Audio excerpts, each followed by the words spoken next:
Hello, everybody. It's Sharon Seville here again, First Executive Recruitment. As you know, I'm an executive headhunter with many, many years' experience in engineering and manufacturing recruitment. So I'm pretty well placed to understand the intricacies of strategic hiring decisions within organisations and the drivers for those hires. And so today's daily quick burst goes back to something I covered in one of my daily bursts a few weeks ago, actually. And the reason I'm coming back to it is that it's an important topic that keeps coming up in conversations I'm having with my clients and my contacts. And that's about future planning. It's a really hard topic, actually, because of the unknown waters that we're all in. But nonetheless, it can't be ignored now that the initial shock of all this has started to sink in a little bit. As businesses, we still have to plan ahead. We still have to work out how we can survive.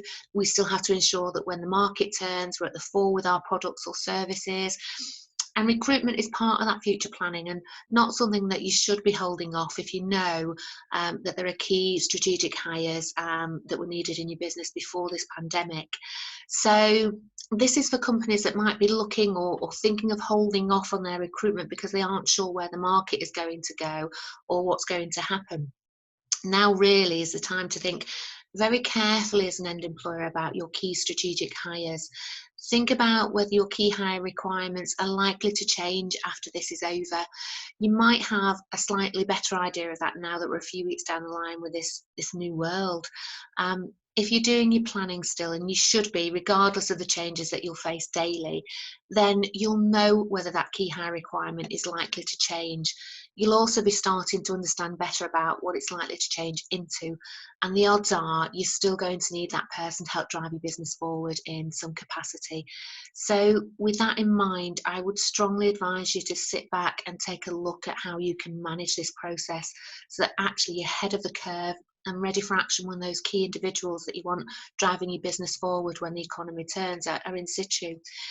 I'm urging you really to think before stopping your recruitment pipelines.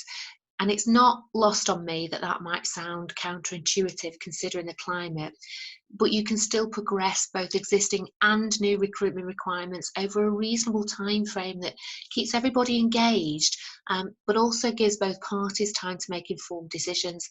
Then you can go ahead and make best decisions as the landscape settles. And I know that there's a long way to go yet, and we've got no frames of comparison to work with here as it's uncharted territory. So our closest comparisons have to be the models that we use, and those comparisons are the recession of the 90s and more recently in 2008. And I do appreciate that that is a different beast, but it's just the best that we have right now. So in my daily quick burst a few weeks ago, I alluded to the fact that if companies hold off their recruitment now for 3 months while they work out what's going on, actually when things start to pick up, it's not going to be 3 months that you're holding it off for. It'll end up easily being 6 months, because regardless of whether you think that there's going to be a load more available people on the market, the odds are that the people you want to recruit with the skill set that you need are still going to be in demand. And it's not only you, but it's your competitors too that are going to be looking for the exact same kind of people that you're looking for. And these people are likely not easy to find in the first place, so take time to find that you may not have.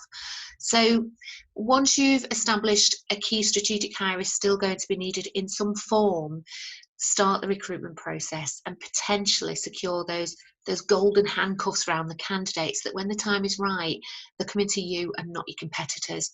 We're seeing companies now that are still interviewing, but they're doing it over Zoom, they're doing it over Skype, they're doing it over other online platforms, and they are doing first and second stage interviews like this. And actually it's incredibly easy to do. And yes, they're doing it from their homes, just like I am, and as are the candidates. But in fairness, this is the new norm, and it's readily been accepted by most people. And like any other normal interview, the employers are getting to know the person. They're getting to see the whites of their eyes, as well as better understand whether their capabilities fit with the requirements of the role, as well as character and personality, in the same way that the candidate is doing that with the end employer. So from there, what we're finding companies are doing and saying is in principle, there's an offer of a job opportunity there, and we can't confirm an absolute start date, but what we can say is right here, right now, when the market turns, we'd like to employ you. And what you can do from there is get an offer in principle out to somebody with a proviso for a start when the market turns, and you're able to support a proper program of employment. When you do that, you're securing that person, and that person feels as though they can breathe a sigh of relief because they've got a job opportunity to go to once things start to get back on track. And you as a company can breathe a sigh of relief because you know that that position that you know you're going to need when the market turns is filled, and the person is there ready for when it does. The job of a recruiter, of me, is to keep both parties in the loop and keep the lines of communication open once you've found each other, or once I've facilitated you finding each other. So if circumstances do change, everybody's aware and it can be managed effectively. What that does is it gives everybody a little bit more confidence and a little bit more security that there's a job and a person to fill that job at the end of all this. We know that things are going to change, and the way we work together will change. But by staying ahead of the curve for when everybody wants staff back again, you're likely to be able to operate effectively and start generating income quickly. I do hope that that's given you some food for thought to businesses, and I do hope it's useful. They are my thoughts, and like I say, I've spoken to a number of companies about this particular topic, so I'm talking from knowledge. But I will sign off for today. I'm not going to do a daily burst on a Friday, so I will be back with you on Monday for more. And as usual, everybody, please stay safe, stay well, stay positive, and please this weekend, please stay in. Thank you.